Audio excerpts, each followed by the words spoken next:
नमस्कार। नेपाल सरकार स्वास्थ्य तथा जनसङ्ख्या मन्त्रालयको कोभिड-19 सम्बन्धी अद्यावधिक विवरण लिएर हामीहरू यहाँहरू समक्ष उपस्थित भएका छौँ। आज भाद्र 30 गते बुधबार 2078 म डाक्टर कृष्ण पौडेल स्वास्थ्य तथा जनसङ्ख्या मन्त्रालयको प्रवक्ता यहाँहरू सामु उपस्थित छु। आज हामीहरूसँग साङ्केतिक भाषामा श्री सागर सुवेदीजी हुनुहुन्छ भने परोपकार प्रसूति तथा स्त्रीरोग अस्पतालका निर्देशक डाक्टर सङ्गीता कौशल मिश्र केही जानकारीहरू लिएर हामीहरूमा आज उपस्थित हुनुहुन्छ। कोभिड-19 को यो विश्वव्यापी महामारीका बीच हामीहरू रहिरहँदा हामीले कोभिड-19 का विरुद्ध चाल्नुपर्ने जनस्वास्थ्यका मापदण्डहरू व्यक्तिबीच 2 मिटरको दूरी कायम गर्ने, मास्कको प्रयोग गर्ने र हातको सरसफाई गर्ने कुरालाई भुल्नु हुँदैन। हामीले भुलेर पनि भिडभाड हुने जोखिमयुक्त क्षेत्रहरूमा जानु हुँदैन। यो संक्रमणले हाल विश्वभर धेरैको ज्यान लिइसकेको छ र हाम्रो देशमा पनि धेरैको ज्यान लिइसकेको अवस्थामा यहाँहरू सबैको जिम्मेवारीपन, सहभागिता, त्यसैगरी मापदण्ड पालनामा पुर्याउने अनुशासनले धेरैको ज्यान बचाउन सक्छ। कोभिड-19 सम्बन्धी जानकारीहरू सार्वजनिक गर्न स्वास्थ्य तथा जनसङ्ख्या मन्त्रालयले हाम्रो स्वास्थ्य भन्ने एप्लिकेसन मोबाइलमा एन्ड्रोइड र iOS दुवैमा चल्ने ल्याएको छ। त्यसमा कोभिड-19 का विविध जानकारीहरू प्राप्त गर्न सकिन्छ। त्यसैगरी भाइबरमा MOHP नेपाल कोभिड-19 भन्ने भाइबर कम्युनिटीमा गएर पनि धेरै जानकारीहरू प्राप्त गर्न सकिन्छ। त्यसैगरी हाम्रा पोर्टलहरू विशेष गरी covid19.mohp.gov.np, www.heoc.mohp.gov.np अथवा portal.edct.gov.np बाट पनि धेरै जानकारीहरू लिन सकिन्छ। त्यसैगरी निशुल्क कल सेन्टरहरू 1115 तथा 1133 बाट पनि कोभिड-19 सम्बन्धी विविध जानकारीहरू लिन सकिन्छ। विश्वभर यो महामारीले हालसम्म 22,50,24,781 जनालाई संक्रमित बनाइसकेको छ र हालसम्म कुल 46,36,153 जनाले यो कोभिड-19 महामारीका कारण मृत्युवरण गर्न पुगिसकेको तथ्याङ्क छ।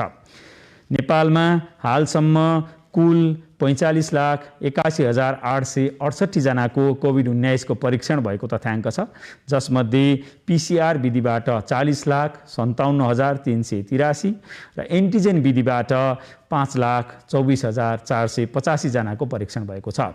यो 45,81,886 जनाको परीक्षणबाट करिब हालसम्म संक्रमित पत्ता लागेको 8,68,665 जना हो, जसमध्ये PCR विधिबाट 7,80,824 जना र एन्टिजेन विधिबाट 87,841 जना संक्रमितहरू पत्ता लाग्नु भएको छ। यो 8,68,665 मध्ये 7,43,526 जना कोभिड-19 लाई विजय प्राप्त गरेर डिस्चार्ज भइसक्नु भएको छ भने हालसम्म दुःखद मृत्यु यो महामारीका कारण हाम्रो देशमा 10,991 जनाको भइसकेको छ। उहाँहरू सबैलाई हार्दिक श्रद्धाञ्जली व्यक्त गरौँ। कोभिड-19 को बचावटको एउटा मुख्य उपायको रूपमा कोभिड-19 विरुद्धको खोप नेपालमा 2077 माघदेखि चलिरहेको छ। हालसम्म करिब 60,44,019 जनाले कमसेकम एक मात्रा खोप पाइसक्नु भएको छ भने 54,15,427 जनाले पूर्ण मात्रा खोप पाउनु भएको छ। यसरी कुल 1,14,19,446 मात्रा खोप खर्च भइसकेको छ, लगाइसकिएको छ र गत 24 घण्टामा 2,79,131 जनाले खोप प्राप्त गर्नुभएको तथ्याङ्क प्राप्त छ। यसरी खोपलाई दक्षिण एसियामा हामीले तुलनात्मक रूपमा हेर्ने हो भने श्रीलङ्काले 49.21% लाई पूर्ण मात्रामा खोप लगाएको छ भने नेपालले 17.52% लाई लगाएको छ, जुन हाम्रा छिमेकका राष्ट्रहरू बङ्गलादेश, भारतभन्दा थोरै बढी हो। अब गत 24 घण्टाको परीक्षणको विवरणमा जाउँ। गत 24 घण्टामा कुल 12,524 जनाको PCR विधिबाट र 4,320 जनाको एन्टिजेन विधिबाट परीक्षण भएको थियो। यसरी 16,844 कुल परीक्षण भएको थियो भने PCR विधिबाट 1,332 जना, एन्टिजेन विधिबाट 428 जना गरी कुल 1760 जना नयाँ सङ्क्रमितहरू थपिनु भएको छ, जसमध्ये भक्तपुरमा 63 जना, ललितपुरमा 72 जना र काठमाडौँमा 360 जना नयाँ सङ्क्रमित गरी कुल उपत्यकामा 495 जना सङ्क्रमितहरू नयाँ थपिनु भएको छ। गत 24 घण्टामा कुल 1220 जना कोभिड-19 लाई विजय प्राप्त गरेर डिस्चार्ज हुनुभएको छ। उहाँहरूको स्वास्थ्य लाभको कामना गरौँ र गत 24 घण्टामा कोभिड-19 महामारीका कारण 7 जनाले दुःखद मृत्युवरण गरेको तथ्याङ्क हामीलाई प्राप्त भएको छ। उहाँहरूका शोकाकुल परिवारलाई हार्दिक समवेदना र मृत्यु हुनेहरूमा हार्दिक श्रद्धाञ्जली व्यक्त गर्दछौँ। कोभिड-19 को कुल सङ्क्रमण दर नेपालको हालसम्मको औसत 19.2% रहेको छ र हाम्रो मृत्यु प्रति 10 लाख जनसङ्ख्या 370 रहेको छ र आजका मितिमा 11वटा जिल्लामा 500 भन्दा बढी सक्रिय सङ्क्रमितहरू रहनु भएको तथ्याङ्क छ र गत 24 घण्टाको देशभरको औसत PCR परीक्षण गरिएका मध्ये पोजिटिभ पत्ता लाग्ने दर 10.6%, 10.6% पोजिटिभिटी दर रहेको छ र अहिले हाम्रोमा रहेका सक्रिय सङ्क्रमितहरू कुल 26,303 हुनुहुन्छ। उहाँहरूको शीघ्र स्वास्थ्य लाभको हामी कामना गरौँ। त्यसमध्ये 1,624 जना संस्थागत आइसोलेसनमा हुनुहुन्छ भने 24,679 जना घरमै एकान्तवासमा होम आइसोलेसनमा रहनुभएको छ।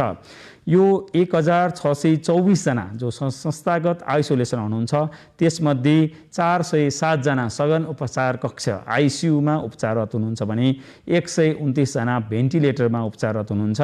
हाल हामीसँग संस्थागत क्वारेन्टाइनमा जम्मा 218 जना रहेको तथ्याङ्क छ। कोभिड-19 लाई लक्षित गरेर सञ्चालित कल सेन्टरहरू 11:15 जुन बिहान 6 देखि बेलुका 10 बजेसम्म सुचारू चलिरहेको छ। त्यसैगरी 11:33 24 घण्टा खुल्ला रहने, साथै 98,512 55,837 र 98,512 55,839 पनि चलिरहेका छन्। गत 24 घण्टामा 11:33 मा 843 जनाको कल आएको, जसमध्ये 838 जनाको समस्या जिज्ञासा समाधान गरिएको छ भने 11:15 मा 380 कल रिकर्ड भएको छ, जसमध्ये 375 जनाको समस्या समाधान गरिएको छ। हामी देख्छौँ यो कल सेन्टरमा फोन गर्नेहरूको सङ्ख्या क्रमशः घट्दै गएको छ। धेरै समयदेखि महामारी रहिरहेको कारणले पनि हुनसक्छ। अब यी जानकारीहरू पछि हामी यहाँहरू समक्ष कोभिड-19 सम्बन्धी प्रदेशका गतिविधिहरू समेटिएको भिडियो रिपोर्ट प्रदेश सवाल प्रस्तुत गर्दछौँ।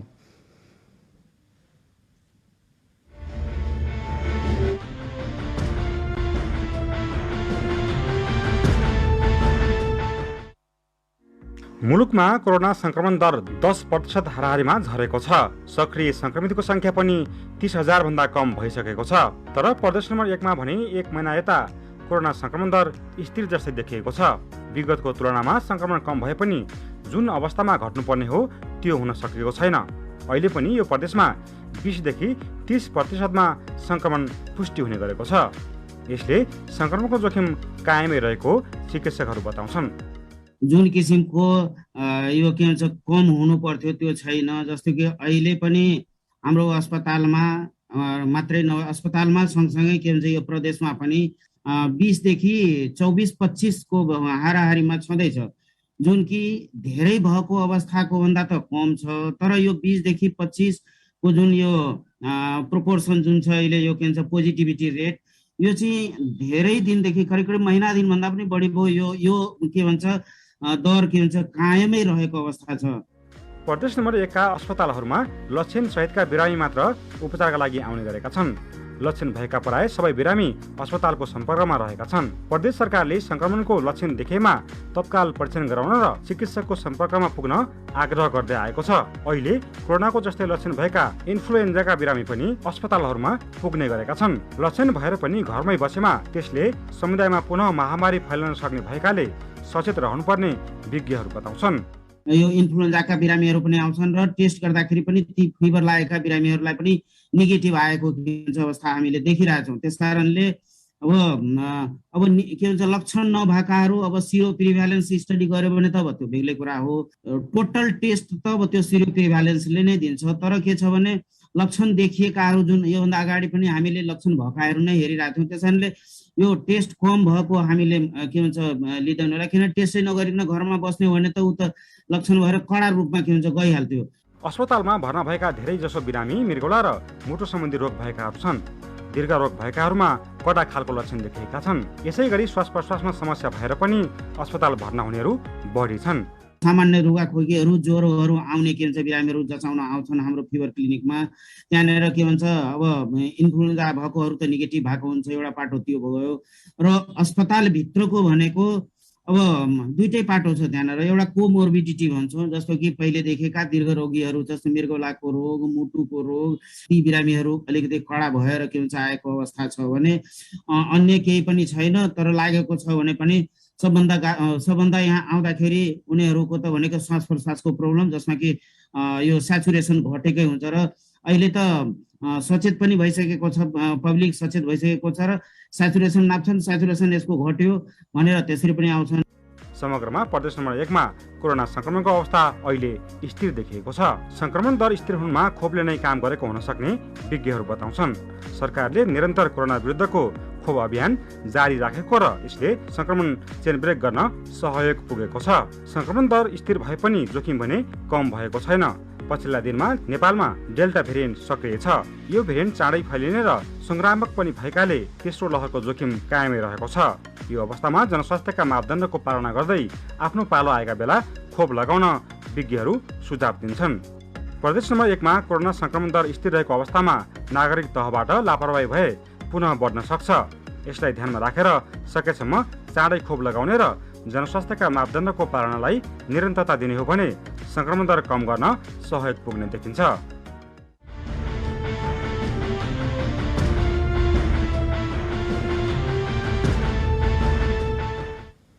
प्रदेश सवालपछि पुनः स्वागत छ। अब हाम्रा समक्ष डाक्टर सङ्गीता कौशल मिश्र, निर्देशक परोपकार प्रसुति तथा स्त्रीरोग अस्पतालका निर्देशकले चाहिँ केही जानकारी प्रस्तुत गर्दै हुनुहुन्छ। Doctor Sangita please.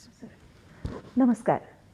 सुरक्षा हामी सबैको लागि आधारभूत आवश्यकता हो र यसै सुरक्षाको लागि विश्व स्वास्थ्य सङ्गठनले 2019मा महासभाको बैठकको निर्णयमा विश्व बिरामी सुरक्षा दिवस मनाउन निर्णय गर्नुभयो। यो विश्व बिरामी सुरक्षा दिवस प्रत्येक वर्ष 17 सेप्टेम्बर र त्यो हिसाबले नेपाली असोज 1 गते मनाइन्छ। यस वर्ष कोभिडको संक्रमणमा मातृ मृत्यु दर अत्याधिक देखिएको छ। अब कोभिडभन्दा अगाडि प्रतिदिन 810 जना महिलाको मृत्यु भइरहेको थियो र 6700 नवजात शिशुको मृत्यु भइरहेको थियो भने कोभिडको समयमा यो लगभग 100% नै बढेको देखिन्छ। यो समयमा लगभग 20 लाख शिशुको मृत्यु प्रसवको अवस्थामा भएको देखिएको छ र यो 20 लाख शिशुलाई हामीले मृत्युबाट जोगाउन सकिन्थ्यो भन्ने धेरैवटा अध्ययन अनुसन्धानले अगाडि लिएर आएको छ। यही सबै विषयलाई सँगै समेट्दै यो वर्ष विश्व स्वास्थ्य सङ्गठनले एउटा मूल विषय सुरक्षित मातृत्व तथा नवजात शिशु स्याहार को विषयलाई अगाडि गर्दै मूल नारा सुरक्षित तथा सम्मानजनक प्रसुति स्वास्थ्यमा प्रगतिको नारासहित हामी यो वर्ष विश्व बिरामी सुरक्षा दिवस मनाउन गइरहेका छौँ। सुरक्षा हाम्रो आधारभूत आवश्यकता हो, यसमा हामीले धेरै भनिराख्नु पर्दैन। तर पनि हाम्रो सुरक्षित हामी हुन सकेका छैनौँ। विशेष गरी हाम्रो चाहिँ आमा दिदीबहिनीहरू अकालमा पनि मृत्यु भइराखेको छ र त्यसको कारणमा चाहिँ रोग एउटा कारण भयो, तर त्यो बाहेक हाम्रो सामाजिक र हाम्रो अस्पताल र हाम्रो प्रिपरेसन जुन हाम्रो पूर्व तयारी भन्छौँ त्यो पनि नपुगेको अवस्था देखिएको छ। पहिलादेखि नै हामीले यो मृत्यु हुने कारणमा चाहिँ उपचार खोज्न ढिलाइ हुने, उपचार केन्द्रमा पुग्न ढिलाइ हुने र उपचार प्राप्त गर्न ढिलाइ हुने भन्ने कुरा हामीले पटक पटक गर्दै आएका छौँ र अहिले पनि हामीले प्रत्येक मृत्युलाई यदि हामीले हेर्ने हो भने अहिले पनि हामीले हेर्दाखेरि कहिले उपचार खोज्नमा ढिलाइ, कहिले निर्णयमा ढिलाइ र कहिले ट्रान्सपोर्ट जुन हामी यातायात भन्छौँ त्यसमा ढिलाइको कारणले हाम्रो मृत्युदर नवजात शिशु मृत्युदर र मातृ मृत्युदर बढेको देखिरहेछ। दिगो विकास लक्ष्य 2030 अथवा जसलाई हामी सस्टेनेबल डेभलपमेन्ट गोल भन्छौँ हैन, त्यसको आधारमा नेपालले लगभग आफ्नो मातृ मृत्युदर 70 भन्दा मुनि जारी सक्नुपर्ने हुन्छ हैन। त्यही हिसाबले आज हाम्रो मातृ मृत्यु दर लगभग 239 जना छन्, जसलाई हामीले यो 9 वर्ष, अब हामीसँग झन्डै 9 वर्ष छ, त्यसमा हामीले धेरै नै काम गर्नुपर्ने छ। त्यस कारणले पनि यस वर्षको जुन विश्व बिरामी सुरक्षा दिवस छ त्यो चाहिँ धेरै नै इम्पोर्टेन्ट भएर आउँछ अनि त्यो हिसाबले हामीले काम गर्नुपर्ने हुन्छ। अब यदि हामीले नेपालको तथ्याङ्क हेर्ने हो भने अहिलेसम्म 4 पटक गर्भवती जाँच गराउने महिलाहरूको सङ्ख्या लगभग 56%, त्यसरी नै एसबिए अथवा दक्ष प्रसुति कर्मीबाट डेलिभरी गराउने लगभग 72%, संस्थागत प्रसुति भनेपछि जुन अस्पतालमा हैन या बर्थिङ सेन्टरमा आएर डेलिभर गराउने को सङ्ख्या लगभग 65% र प्रसव पछाडि को जाँच गराउने लगभग 18% छ। यो सबै इन्डिकेटर्सहरू, यो जति पनि तथ्याङ्क मैले भने त्यो सबै हामीले 90% भन्दा माथि लानुपर्ने आवश्यकता देखिन्छ। यो 90% भन्दा माथि हामीले लगेन भने हामी चाहिँ दिगो विकास लक्ष्य हासिल गर्नमा असमर्थ हुन्छौँ। अब यो सबै गर्नलाई नेपाल सरकारले के गर्यो त हैन? नेपाल सरकारको सबभन्दा पहिला हामीले आमा सुरक्षा कार्यक्रम हामी 1997 देखि नै लागू गरिसकेका छौँ अनि त्यो हिसाबले हामीले प्रत्येक ठाउँमा जहाँ पनि एक्सेसिबिलिटी छ त्यो हिसाबले हामीले बर्थिङ सेन्टरको निर्माण गरेका छौँ। हाम्रो दक्ष प्रसुति कर्मीको हामीले तालिम दिइराखेका छौँ हैन। सिजेरियन सेक्सन अथवा अपरेसन गर्ने सुविधा हाम्रो लगभग 219 जना ठाउँमा भइसकेको छ। त्यसरी नै नवजात शिशुको मृत्यु दर कम गर्नलाई नेपाल सरकारले एसएनसियू र एनआइसियू को पनि व्यवस्था गरेको छ, जसमा सम्पूर्ण उपचारहरू फ्री छ। भन्दाखेरि हाम्रो बिरामीलाई पर्ने आर्थिक दायित्वलाई कम गर्नलाई नेपाल सरकार पुरै तरिकाले लागि परेको छ। तथापि हाम्रो मृत्यु भइरहेछ। यो मृत्यु किन भइरहेछ त? यो कारण हामी सबैजनाले खोज्न जरुरी छ अनि यसमा सबै सरोकारवालाको भूमिका पनि मैले उत्तिकै देख्छु है। अब अघि नै भने जस्तै उपचार खोज्न ढिलाइ हुने जुन एउटा कारण छ, जसलाई हामी के भन्छौँ भने निर्णय क्षमता हैन, निर्णय लिनै ढिलाइ भयो भनेपछि घर परिवार हैन, समाज समुदाय सबैको जिम्मेवारी हुन आउँछ। एउटा महिला गर्भवती भएपछि त्यो गर्भवती महिलाको जिम्मेवारी मात्रै होइन कि त्यो परिवारको जिम्मेवारी र अघि हामीले भन्दाखेरि यो त समुदायकै जिम्मेवारी पनि आउँछ। त्यही भएर हामी सबैजनाले महिलालाई निर्णय लिन अथवा सही निर्णय लिनमा हामीले मद्दत पुर्याउनु पर्छ जस्तो मलाई लाग्छ र यो हामीले गर्न सक्यो भने कतिपय महिलालाई चाहिँ हामीले छिटै हस्पिटल पनि पुर्याउन सक्छौँ र उहाँहरूको मृत्यु सँगैसँगै नवजात शिशुलाई पनि हामी को ज्यान जोगाउनमा हामीलाई हेल्प हुन्छ। त्यसरी नै नेपाल सरकारले अहिले road map to safe delivery बनाइसकेका छ, जस अन्तर्गत चाहिँ हामीले safe motherhood and newborn health road map 2030 जुन हामीले भनेका छौँ यो सार्वजनिक भइसकेको छ। अनि यसले के भन्छ भने हाम्रो उद्देश्य के छ भने एउटा स्वस्थ शिशुको जन्म हुनुपर्छ र सबै आमा र शिशु स्वस्थ हुनुपर्छ र सो कार्यको लागि हामीले सम्पूर्ण रूपले हैन सबै सरोकारवाला हामी लाग्नुपर्ने हुन्छ। यति भनिरहँदाखेरि यो वर्षको जुन हाम्रो विश्व बिरामी सुरक्षा दिवसको जुन हाम्रो मूल नारा जुन हामीले भनेका छौँ हैन, त्यसलाई चाहिँ हामीले के गर्नुपर्ने छ र यो मनाउनुको उद्देश्य के छ? सबभन्दा पहिला चाहिँ मूल उद्देश्य के छ भने विशेष गरी प्रसवको समयमा मातृ तथा नवजात शिशुको सुरक्षाको मुद्दालाई व्यापक रूपमा जागरुक गराउने। यो जहिलेसम्म हामी जागरुकता बढाएन हैन, यो हामी सबैजना सेन्सिटाइज भएन भने यो चाहिँ घट्ने छैन। त्यही भएर हामी सबैजनाले यो सबभन्दा इम्पोर्टेन्ट नारा हो, यो सबभन्दा महत्त्वपूर्ण विषय हो, त्यो कुरालाई चाहिँ हामीले आत्मसात गर्नुपर्छ। अर्को कुरा चाहिँ बहुपक्षीय सरोकारवालाको संलग्नतामा नवीनतम र प्रभावकारी नीति अपनाई मातृ तथा नवजात शिशुको सुरक्षामा सुधार ल्याउने।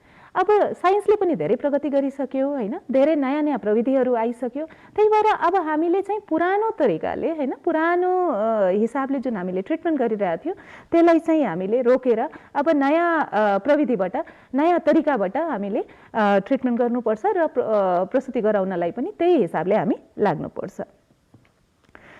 अर्को चाहिँ प्रसवको समयमा सुरक्षित मातृत्व तथा नवजात शिशु हेरचाहको सुनिश्चितता र सेवाको पहुँच पुर्याउने सबै सरोकारवालाहरूलाई तत्काल दिगो क्रियाकलाप अगाडि बढाउने कुनै पनि काम गर्नलाई हामीले चाहिँ एउटा रोड म्याप एउटा एक्सन प्लान बनाएर जानै पर्छ होइन, खालि भनेर सेन्सिटाइज भएर आत्मसात गरेर भएन होइन। त्यही भएर हाम्रो यो जुन 2030 को दिगो विकास लक्ष्य 70 भन्दा मुनि हामीले आफ्नो मातृमृत्यु दर घटाउनुपर्छ नेपालमा, त्यसको लागि हामी आजैका दिनदेखि होइन सही तरिकाले एउटा एक्सन प्लान बनाएर प्रत्येक वर्षको एउटा टार्गेट सेट गरेर हामी सबैजना यसमा सबै सरोकारवाला लाग्नुपर्छ। र अर्को, प्रसवको समयमा सम्पूर्ण महिला तथा नवजात शिशुलाई जोखिम र हानिबाट बचाउन वा रोकथाम गर्न प्रभावकारी स्वास्थ्य सम्बन्धी अभ्यासको वकालत गर्नुपर्छ। यसको अर्थ के भयो भने सबै प्रकारका स्वास्थ्य संस्था, सरकारी, गैर सरकारी अथवा प्राइभेट होइन, यो सबै स्वास्थ्य संस्थाले एकै प्रकारका अभ्यास गर्नुपर्ने भयो।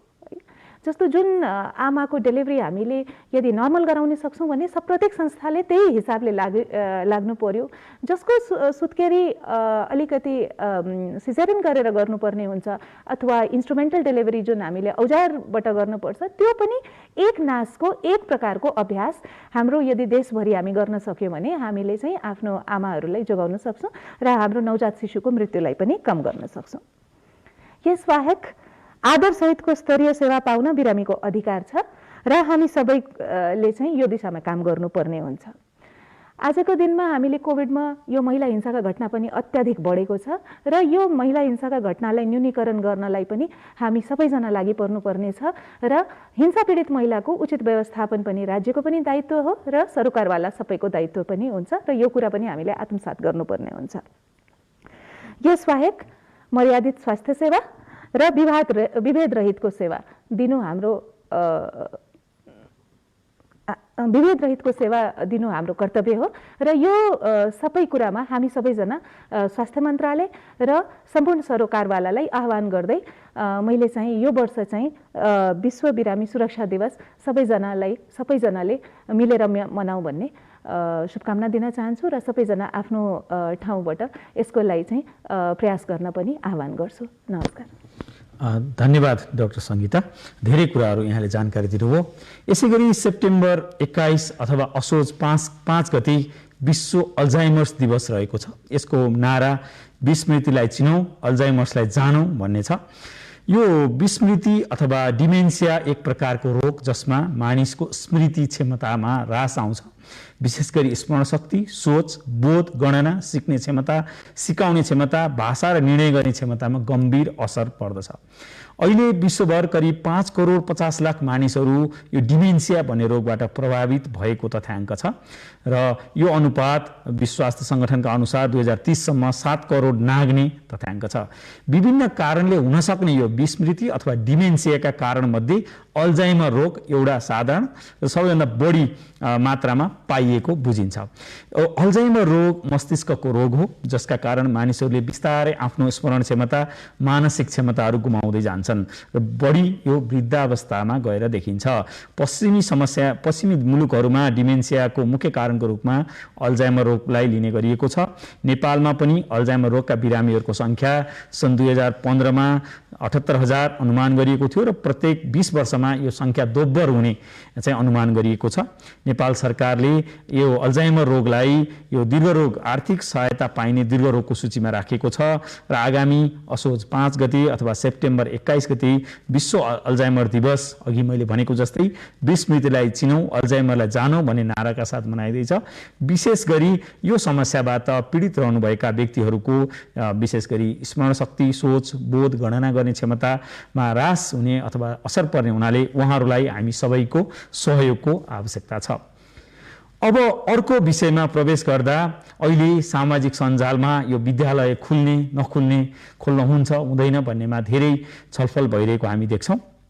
यसै सन्दर्भमा माननीय स्वास्थ्य तथा जनसङ्ख्या राज्य मन्त्रीज्यूको उपस्थितिमा आज स्वास्थ्य तथा जनसङ्ख्या मन्त्रालयमा सम्बद्ध सबै साझेदारहरू, त्यसमा कोभिड क्राइसिस म्यानेजमेन्ट सेन्टरका प्रमुख श्री बालानन्द शर्मा, त्यसै गरी स्वास्थ्य शिक्षा तथा विज्ञान प्रविधि मन्त्रालयका सचिवज्यू श्रीमान रामप्रसाद थपलिया, त्यसै गरी अभिभावक सङ्घ प्याप्सन, त्यसै गरी नेपाल नेसनल प्याप्सन, त्यसै गरी यो संस्थागत विद्यालय अभिभावक सङ्घ लगायत स्वास्थ्य जनसङ्ख्या मन्त्रालयमा बसेको बैठकले हामीले विद्यालयलाई खोल्नुभन्दा अगाडि विद्यालयलाई नजिकको स्वास्थ्य संस्था र स्थानीय निकायसँग समन्वय गरी त्यहाँ टेस्टिङ, ट्रिटिङ, उपचार, परीक्षण, उपचार र ट्रेसिङको समुचित व्यवस्था मिलाई र त्यो आफू रहेको पालिका, विद्यालय रहेको पालिकाको कोभिड-19 को जोखिम आकलन गरी जुन जिल्ला स्थित DCMCले सिफारिस गर्छ त्यसको आधारमा शिक्षा, विज्ञान तथा प्रविधि मन्त्रालयले 2077 मा जारी गरेको कोभिड-19 को सन्दर्भमा विद्यालय सञ्चालन सम्बन्धी कार्य ढाँचा 2077 को पूर्ण पालना हुने गरी त्यो गरी विद्यार्थी, अभिभावक तथा शिक्षकहरूलाई कोभिड-19 सम्बन्धी आवश्यक अभिमुखीकरण गरी मात्र निकट भविष्यमा विद्यालय सञ्चालन गर्ने हिसाबले तयारी गर्न अनुरोध गरिएको छ। यसको मतलब विशेष गरी विद्यालयहरू सुचारू राख्ने नराख्ने निर्णय स्थानीय निकायले त्यहाँको जोखिम बमोजिम गर्ने हुँदा त्यो विद्यालय खुल्ने निर्णय यदि त्यहाँको स्थानीय निकायले, स्थानीय सरकारले गरेको खण्डमा यी सबै हाम्रा पूर्व तयारीहरू पूरा गरी विद्यालयमा रहने विद्यालयका कर्मचारी, विद्यार्थी, शिक्षकहरू सबैको स्वास्थ्य सुरक्षा र उहाँहरूको उपयुक्त व्यवस्थापन गरी जुन यो 2077 को कोभिड-19 सन्दर्भमा विद्यालय सञ्चालन सम्बन्धी कार्य ढाँचामा स्पष्ट रूपमा उल्लेख गरिएको छ त्यस बमोजिम हुने गरी मात्र गर्नु हुन अनुरोध गर्ने निर्णय गरेको छ। यसैले विद्यालय खोलिनु अघि बालबालिकाको स्वास्थ्य, उनीहरूको सुरक्षा, उनीहरूको उपचारको व्यवस्थापन हामी सबैले सोच्नुपर्ने हुन्छ। देशमा कोभिड-19 को संख्या घटेको हो, जोखिम घटिसकेको छैन र देशभर सबै पालिकामा एउटै अवस्था रहेको छैन र सबै विद्यालयमा एउटै अवस्था पनि रहेको अवस्था छैन। त्यसैले विद्यालयको अवस्था, मापदण्ड पालना गर्न सकिने स्थिति र त्यहाँ उपलब्ध साधन स्रोतहरूको समुचित व्यवस्थापन गरी आवश्यक निर्णय स्थानीय सरकारले लिने हुँदा यसका लागि यी सबै निकायहरूलाई संवेदनशील भइदिनु हुन अनुरोध गर्दछौँ र यो कुरा चाहिँ आजको बैठकमा छलफलमा भएका निर्णय चाहिँ म यसरी अनुरोध गर्न चाहन्छु। हामीले विद्यालय होस् वा जुनैसुकै सेवा क्षेत्र खोल्दाखेरि जनस्वास्थ्यका मापदण्डहरू विशेष गरी सङ्क्रमणको जोखिम नबढ्ने गरी ध्यान दिनु पर्दछ र यसका लागि सम्पूर्ण अभिभावकहरू, विद्यालयका सञ्चालकहरू, त्यसै गरी विद्यालयका प्रधानाध्यापक, शिक्षकहरू लगायत समाजका सबै अङ्गलाई त्यही अनुरोध पनि स्वास्थ्य जनसङ्ख्या मन्त्रालय गर्न चाहन्छ। अब अर्को धेरै प्रश्न सामाजिक सञ्जालमा यो निपा भाइरसको बारे रहेको छ। विशेष गरी निपा भाइरस एक प्रकारको प्यारामिक्सोभिरिडी भन्ने भाइरस हो जुन एक प्रकारको फलफुलमा रहने फ्रुट ब्याट प्रजातिको चमेरामा प्राकृतिक रूपले पाइन्छ। यो पशु पंक्षीबाट मानवमा सर्ने जुनोटिक प्रकृतिको बिमार हो। यो संक्रमित चमेरोबाट सुँगुर, गाई गोरु जस्ता घरपालु जनावरमा पनि सर्न सक्छ र मानिसमा पनि सर्न सक्छ। त्यसै गरी संक्रमित पशु पंक्षीले को संसर्गमा आएको, उनीहरूले जुठो पारेको एक हिसाबले फलफुल सेवन गरेमा पनि सर्न सक्दो रहेछ र संक्रमित व्यक्तिको दिशा, रगत अथवा हैन पिसाबहरूसँग प्रत्यक्ष सम्पर्कमा आएमा सर्दो रहेछ। निपा भाइरस भएपछि पनि ज्वरो आउने, रिङ्गटा लाग्ने, टाउको दुख्ने, मांसपेशी दुख्ने, वाकवागी लाग्ने हुँदो रहेछ।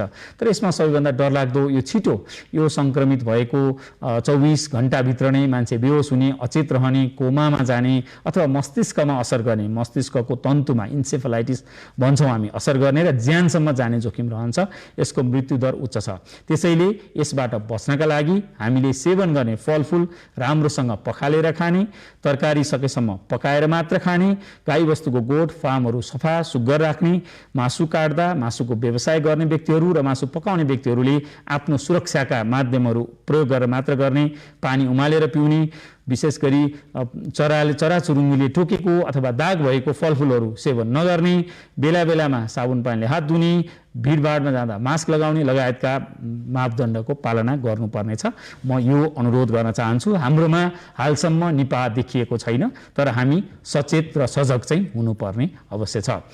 यो भाइरस कोभिड-19 को भाइरस आफ्नो रूप परिवर्तन गरिरहन्छ र यसको जोखिम कायम नै भएकोले संक्रमणको रोकथाम र नियन्त्रण गर्नु एकमात्र प्रभावकारी उपाय हो, जुन हालको अवस्थामा झनै सान्दर्भिक छ। हाम्रा चाडपर्वहरू, सांस्कृतिक गतिविधिहरू बढ्दै गर्दा हामीले फेरि पनि भौतिक दूरी कायम गर्ने, भिडभाडमा जाने नहुने गरी चाहिँ आफूलाई सुरक्षित राख्ने, घर बाहिर निस्कनै पर्ने भएमा अनिवार्य मास्कको प्रयोग गर्ने लगायतका जनस्वास्थ्यका मापदण्डमा हामीले सङ्कल्प गऱ्यौँ भने र आफ्नो पालोमा कोभिड-19 को खोप व्यवस्थित भएर त्यहाँ पनि दूरी कायम गरेर लगायौँ भने यो महामारी विरुद्ध हामीले क्रमशः विजय प्राप्त गर्दै जानेछौँ। यो सङ्कल्प सबैले गरौँ र यही सङ्कल्पका साथ आजको कोभिड-19 सम्बन्धी राष्ट्रिय अध्यावधिक विवरणबाट हामीहरू सबै बिदा लिन्छौँ। धन्यवाद, नमस्कार।